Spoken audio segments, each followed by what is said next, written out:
All right.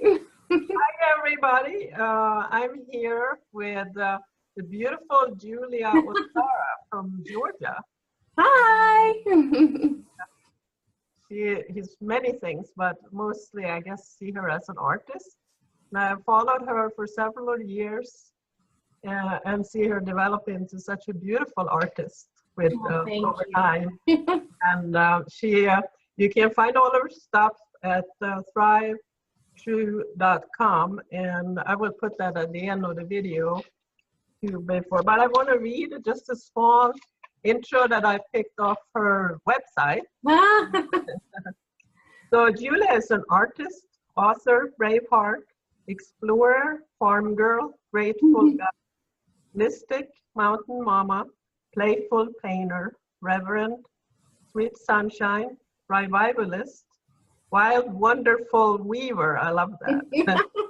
Exploring and falling in love with life through art and wonder in memory of my mom to carry on her legacy of love for self, others, nature, and life. I love that. So that says a lot about you, and it's like you've gone through many lifetimes in one life. Oh, it feels like it. But haven't most of us? I think probably. I think we have probably. So I wanted to start by asking you, what pulled you toward exploring art and art journaling in particular? My kids really started it. When I had kids, it was like a permission slip to play with art supplies again. And I had wanted to be an artist and a teacher when I was little. It was between those two things. And lost my way, big detour to do something practical, and went into computer consulting. And when I had my kids, I have twin boys, and they were born very early, and my life just kind of stopped. Everything revolved around them at that point, hoping that they would survive because they were in the hospital for 3 months. And then as they were toddlers and I got to be home with them, which was such a blessing,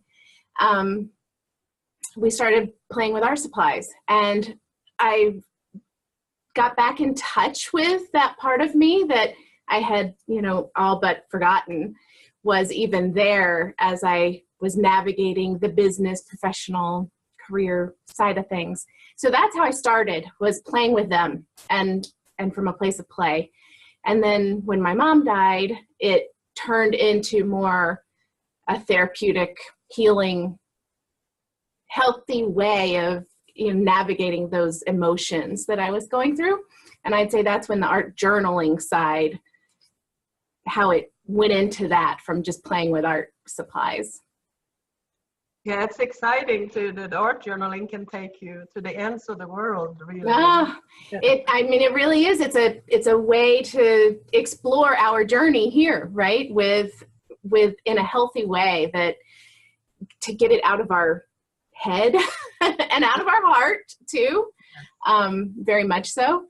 So, and I have journals. I use some journals, but now almost any canvas or any surface is still like an art journal, which I think is true probably of a lot of intuitive or expressionist artists, that it doesn't have to be a journal. It can be any sheet of paper, any canvas, and we still have that part of our journey, part of our story, going into it. So I kind of think of art journaling much broader than just a journal, I guess. I totally agree with you there. And so what made you continue to explore the art? Did you get like a bug or a drive inside to keep exploring more deeply? Yes, and I really wanted to do something in memory of my mom I could feel her presence a lot when I was in that space. And so initially I just thought doing cards, stationery, that kind of thing to pass it on. Her initials are PAS. And so I thought, pass it on, the love I wanted. My kids were little. They were only 5 when she died, and my niece even younger. So I wanted a way to keep her alive, I guess, for all of them and for me, obviously. Right. And that kind of has totally veered into something, grown into something I wouldn't have imagined.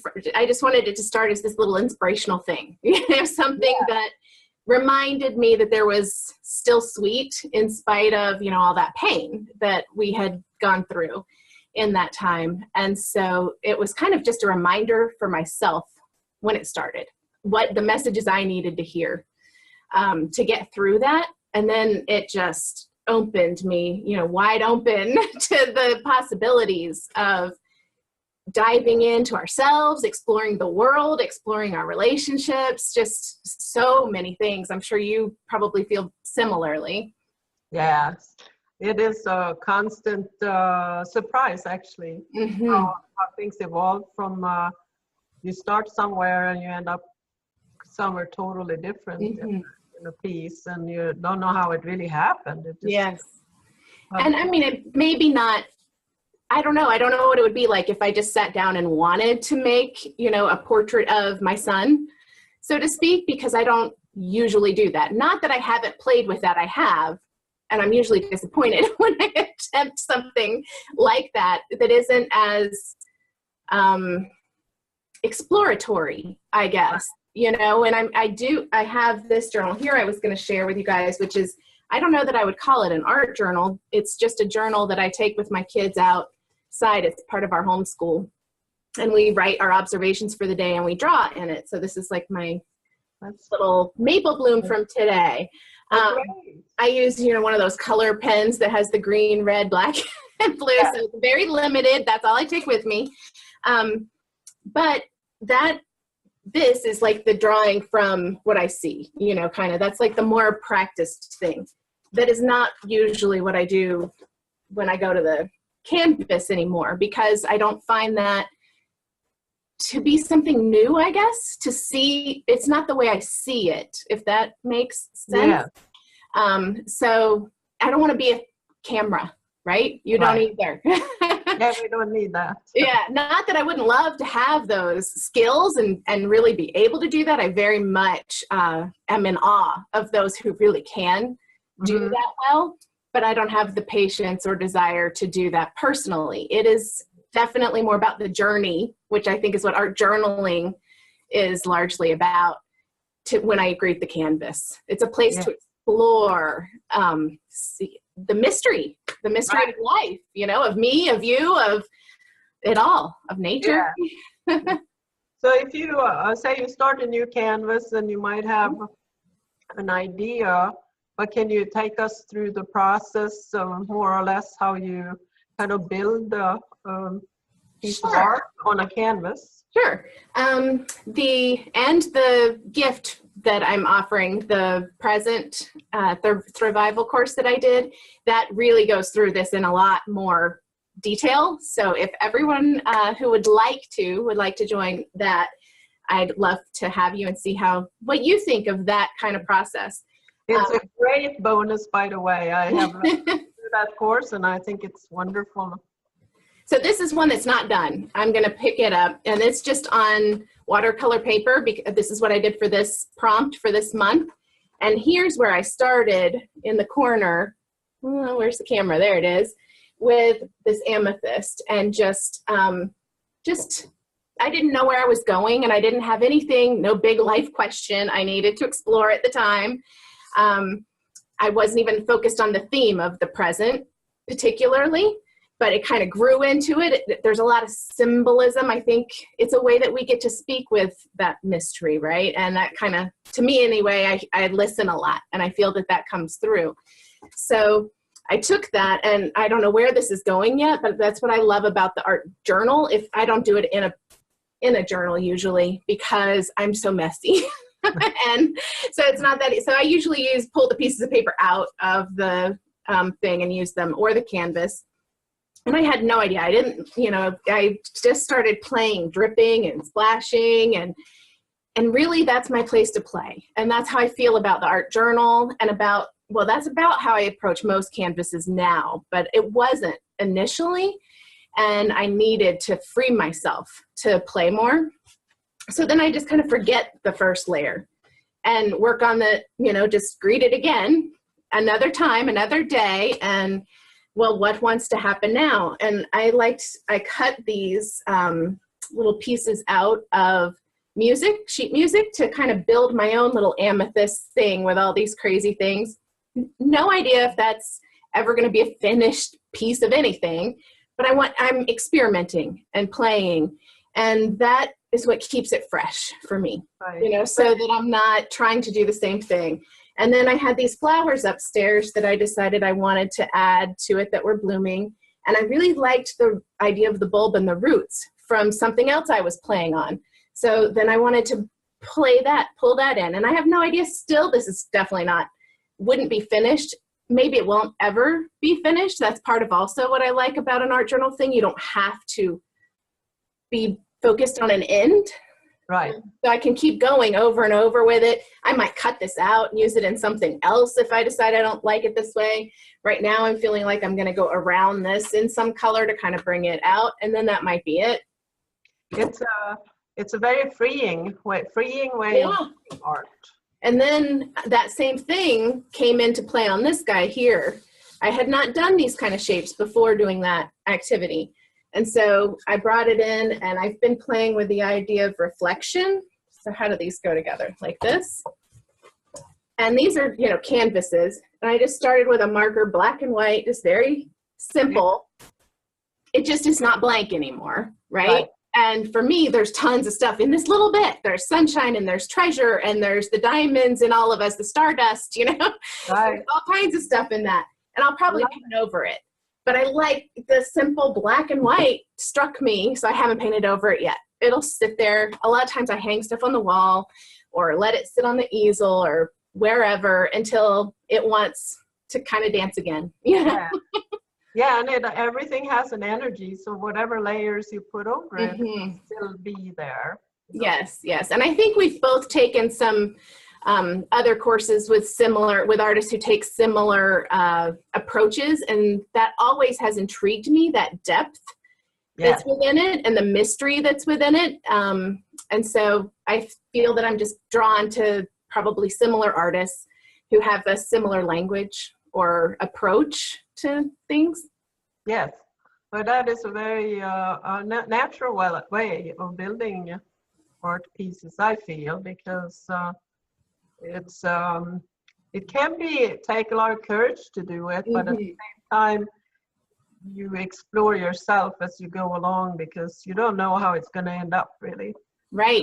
I need to look more up there. I'm looking at you. Yeah. I'm looking at you. I want to look at your eyes. So I wanted to just bring up what the worst obstacles facing people then who wants to make an art practice part of their life. Like, you have the courage to just go ahead and paint. That's because I've done it a lot. And because I had kids who helped me when they were little, they approached it from that place. And so I wasn't trying to be professional in any way when I started. I was just playing with kids. And so if you have any kids around who can help young kids, that watching the way that they approach it really is inspiring to me. We can learn a lot from that. They're not as expectant of a particular, they're not looking for a particular result or whatever. They're in the process more. Yes. And I've watched, my kids are now 12, and they are not like that at all anymore. They have completely, now they have developed that critic, and they are, when they draw something, they get frustrated. That's not the right, proportion, or that's not the right whatever. And so we play together to try to get past that now. And they never went to regular school. They've been homeschooled forever. Yet they still develop that. So it must just be a natural thing that we all develop, no matter what someone else externally is telling us.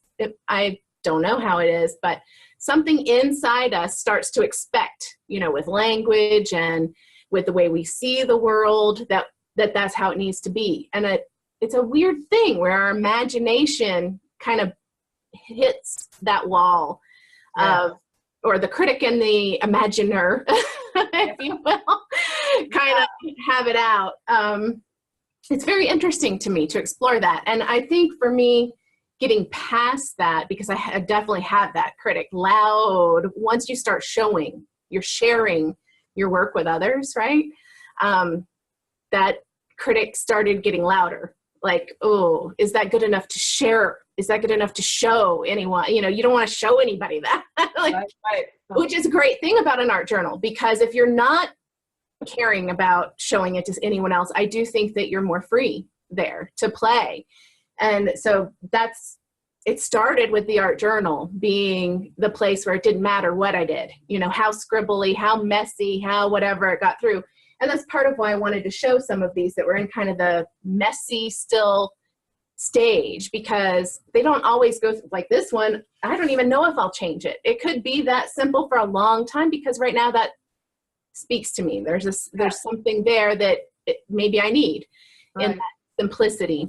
Simplicity. I was just going to say that word. Mm-hmm. One of the ones you showed before with the patterns and the crystal, there's such a depth in just the colors, the way the colors have flowed, and that takes courage too, to just allowing the paint to flow as it wants to flow. Mm-hmm. That's something that I really find a lot of joy in, watching it mingle and flow. I love water, and so the more water I add to the paint, the more it mingles and flows together for me. But for some people that may be very uncomfortable, you know, like and not be a fun thing. So I love that. I think we all have to find what makes us smile, though, because when I try to get more control in what I do, like if I start thinking too much about it, I start feeling myself get tighter, more tense, and I'm not having as much fun, and it just doesn't feel as good. And so a lot of times I feel that. I tune into my body and feel that, and I don't want to feel that way most of the time. That's not the energy that I want to be in it either. You know, it's not how I want to feel. It's not how I want it to, the vibration that I want someone else to feel looking at it. Right. But like in this one, when you get close to the end, sometimes you want those fine details, and there are times when you say, okay, I'm gonna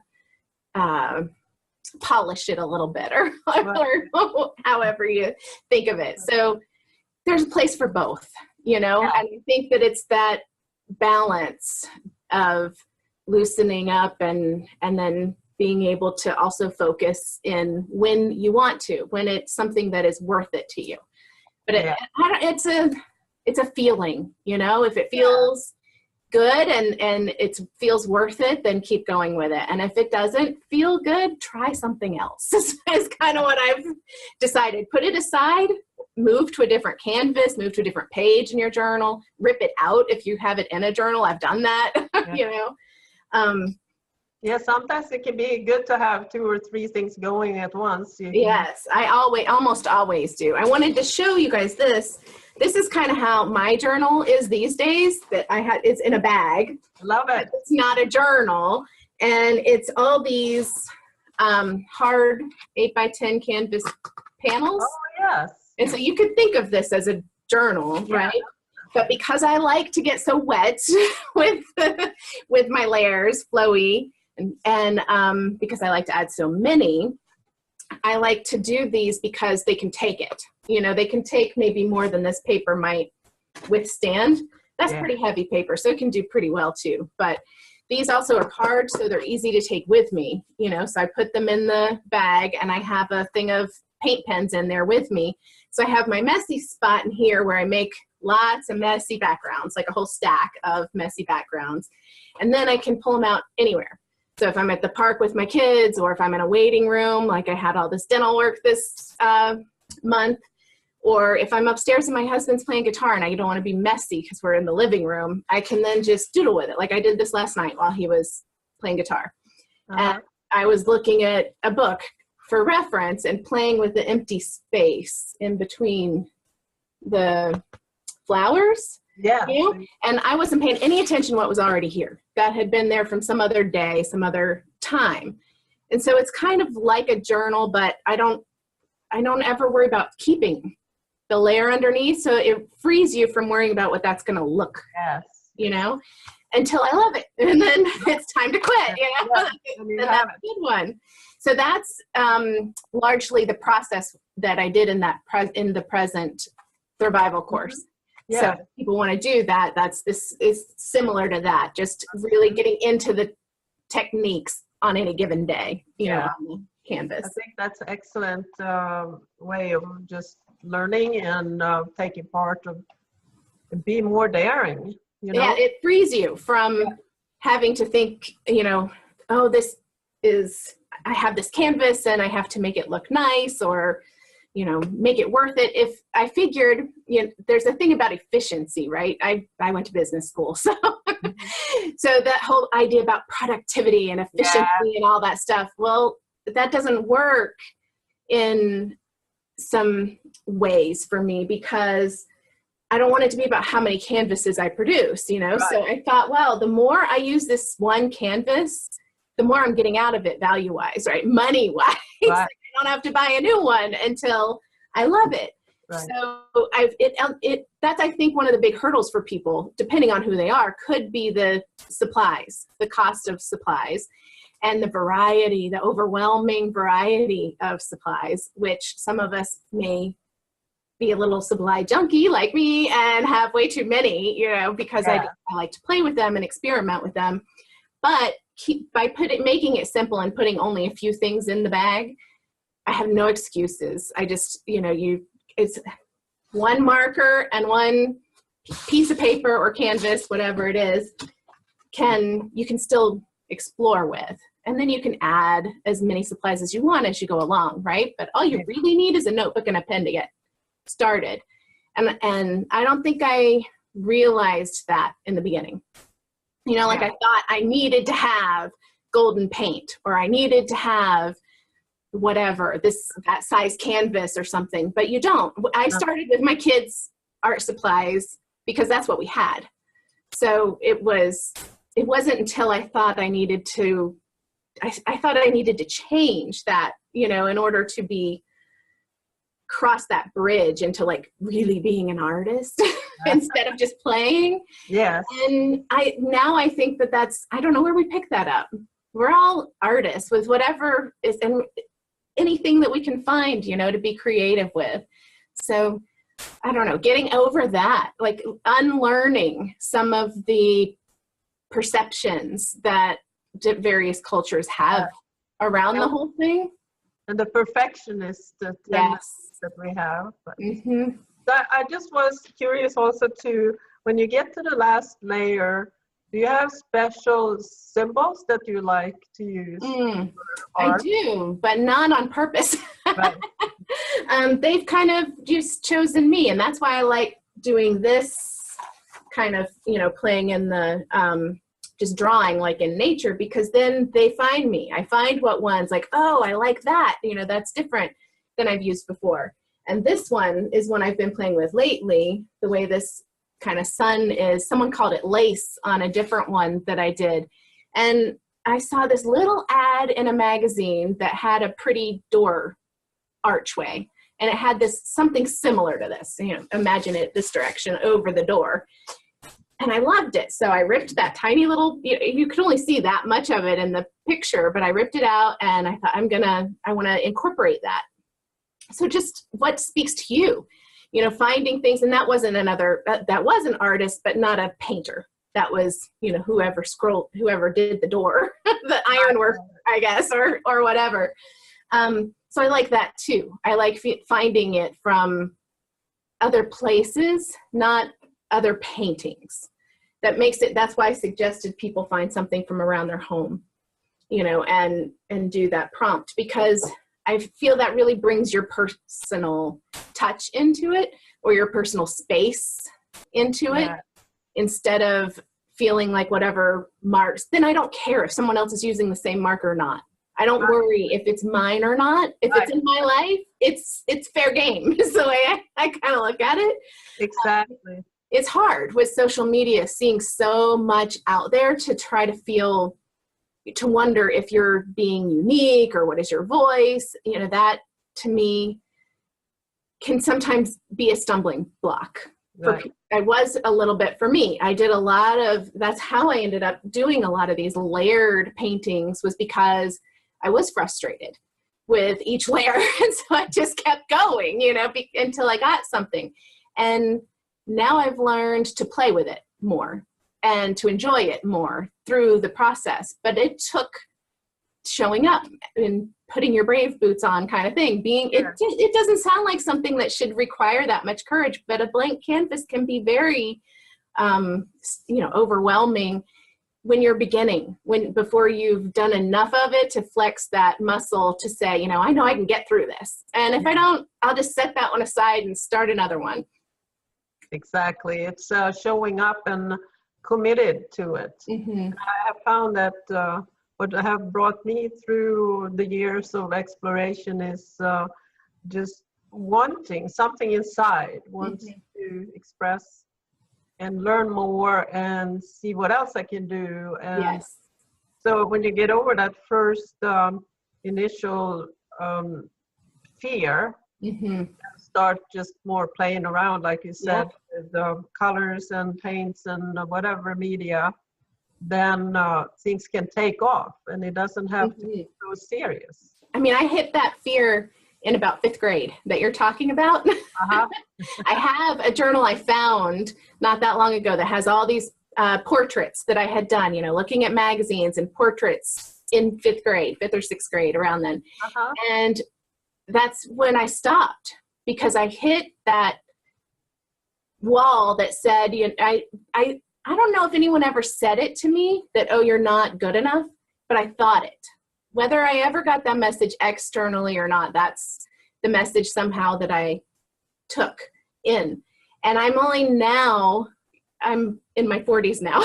I'm only now, how many years later is that? Finally going back to play and exploring and growing without an expectation. It changes everything. That you use the word perfectionist, and my little toddler nieces didn't have any perfectionist in them till very recently. They're starting to develop it along with preferences, but with their preferences, they're starting to get that idea in their head, that expectation of how something should be or how you should behave or treat them or whatever, all those expectations. And we do something kind of called unschooling with our boys, not full on as much. There's a whole movement about it, and we don't do it strictly, but we do try to kind of be on that with a similar approach with it. And that has affected the way I approach art a lot, because it's about unschooling. And what that really means is just kind of freeing yourself from all the expectations that we've learned or that we inherit or whatnot. And that makes a big difference. Yeah, that's excellent. I'm glad to hear it, that's going on these days. I don't know how many people, our state thankfully is very, they enable us to do it that way. Every state's different. And we do, like I said, we still do some minimums with math and things, because we're in a culture that they're going to have economics and work with money and numbers. And, so we kind of do our own mix of it, just like we all kind of, make our own integrated version of how we approach art or how we approach life or business or whatever. But I didn't even know that existed when I was a kid. So there was nothing like that. It's all like fall in with the fold, Yeah, I joke that I'm a recovering valedictorian, because I fell so hard into the being graded that I excelled in that fashion, but I wasn't excelling in my way. It was all about the rewards, the carrots, somebody else's idea of what I should know, what I should learn, the career I should go into, all that kind of stuff. And I understand why there are parts of society that we, to work as a group, as a community, we need. yet I still think that there's such such a difference in the way we grow, in our wisdom, in our way of being in the world, when we can do it more in line with our something inside, you know, that's divine seed kind of inside that. And yeah, true art really happens in the present, in the present moment, and that's where magic can take over and create something through you. Yes. And that's where it really becomes greater than the artist themselves. We can learn 100 different techniques, but it's just that expression of who we are as individuals. Yeah, learning to listen and trust yourself, right? Is huge. It is huge, and that's where we all need a shot of inspiration from within. Yes, I mean, I need to put that word trust. Yes. Huge right here. Like, I don't have it right there. I have a window right there, but I find myself every time I don't trust my hand, that word is like a mantra in my head. Trust. Right. Trust. But looking at your art, I will say though that you do trust a lot. So well, that's evolved over time. You know, I think you're one of the first artists I met online when I started joining some of these online art groups. So it's been fun to watch together, you know, to see both of us. I would say that applies to you as well, for sure. So much fun, really. It is. And it is such a blessing to be able to have this conversation with you in this way, to be able to share with your group of, you know, artists. You're all artists that are participating, because I live way out in the middle of nowhere. So I wouldn't have anything like this otherwise. And I really appreciate that connection with one another, watching one another, growing together, you know, celebrating when you see someone do that. Every time you take that breath and you do trust, instead of like crumble it up, and which I don't think I've ever done, but I've been tempted to. Right. I have gone through a few of those myself. So trust is big, big, big. Trust yourself. Repeat that whenever you know, greet the page. Play and then trust. You know, trust, saying that in a different way would be, don't give away your power. Yes. Anything. Just allow trust to rule, because when we have to ask other people for advice, we give away the power that. Yes. Yes. It's taken me 40 years to learn that, Maria, and it's very wise. It's something that I'm trying to teach my children at this age, because they're at the age where they're feeling that social pressure. Yeah. And it's something that I tell them, you know, I'm still learning right along with you. And Brene Brown's work, that makes me think of her work some, about embracing our vulnerability and belonging, and, you know, that whole navigation of the social thing of It's a big issue. It is. And I didn't trust myself because no one ever taught me to do that. No. Our parents, I'm sure, didn't trust themselves at all either. Yeah. It's an inherited thing, I think, you know, and I had abuse in my past. So that even made me made me have that much harder of an issue with trust, which I still do with external, but I'm learning to trust myself more. And that makes a big difference, because now I don't have to look outside of myself where I don't always trust the environment or the people around me. And that makes me feel even more insecure, I guess. And I mean, life is insecure, right? But it's like learning to be okay with that has been a big part of that trust thing for me. So art for me is just a reflection of life, right? It's such a good place to explore those aspects of it that we want to grow or change and learn. You know, for me, that's why I keep doing it. Right there. Me too. Well, I guess we've been going on here for a while, so I was gonna just ask you one fun question. Okay. What are your favorite colors? My kids have asked me, I have that answer quick because my kids used to ask me that all the time. And I always said the rainbow. Oh, Because I do, I love them all. And I see them change a lot in my work based on whatever's around me. I love green because I love plants, you know. Blue has always been a favorite color. It was color my mama's eyes. Like I just, you know, and my kids' eyes and whatever, but I just love them all. I really, really do. Even brown. I remember a lot of people don't like brown, right? It's like mud or whatever. I used to make mud pies at recess. And I used to say when people would pick their favorite M&M color, that mine was brown because nobody else ever picked it. You know? And so I don't know. I really do love them all. We're up against other colors, brown. Mm-hmm. It's what makes my plants grow, my beloved plants grow. I think it's such a beautiful skin tone. It's gorgeous, you know, and I envy it a little bit because it just is so beautiful to see that beautiful like bronze or, you know, even ebony. Oh, I love that. It is beautiful. I love all colors. Nature is just overwhelmingly beautiful in all its aspects. Mm-hmm. Absolutely. I've so enjoyed this. Just tell everybody that Julia will has made up all the prompts for March for our 2017 free art journaling journey.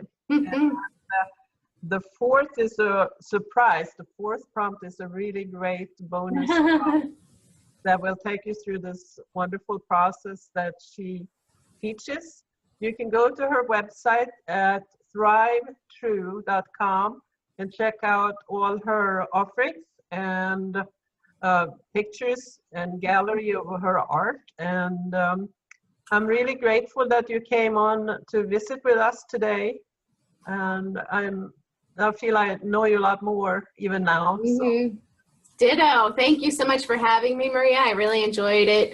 I love talking about this stuff. You know, we could sit here with a cup of tea, just talk for another hour, but no one would probably want to watch it. So probably enjoy. I hope that everyone enjoys the prompts and just have fun, play. Absolutely. Thank you so much. Thank you.